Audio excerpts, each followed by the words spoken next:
Well, the Local Government Association met the Attorney-General this afternoon to negotiate a new date for the council elections. They will be held on April the 28th, a date council say is the least worst option. They're furious at being shunted around. I spoke with the LGAQ's President Paul Bell a short time ago.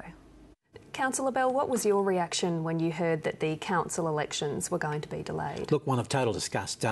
This has shown that the state government sees local government as some plaything, some toy, something that they can just manipulate, and really, with this decision, just shown a total disregard for the complexity and the depth of the depth of things that we do in local government and how we operate. It's a decision that we just you just can't believe, because it's broken every tradition over tens and tens of years.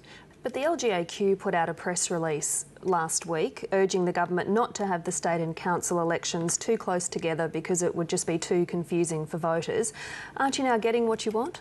Look, no, we stood by that the 31st of March was our election date.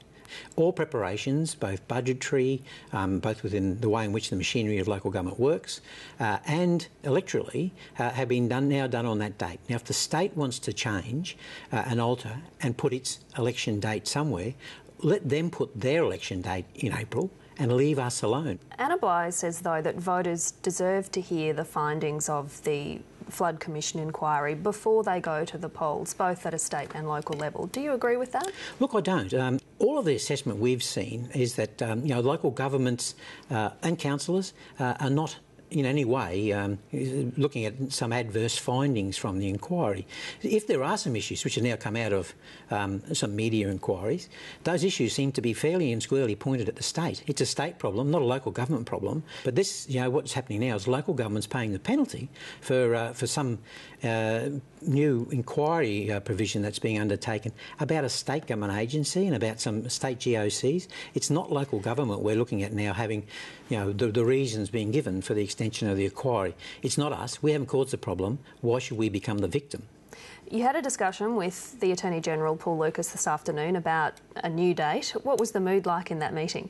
Well, look, I think the Premier and I, the Attorney-General and I had, a very frank discussion privately prior to our meetings with departmental officers and the Electoral Commission. And I would say that that was heated. Certainly I wanted to reflect the feeling of mayors and councillors that have spoken to me and certainly communicated to me today, their anger and their disgust that we've been treated this way.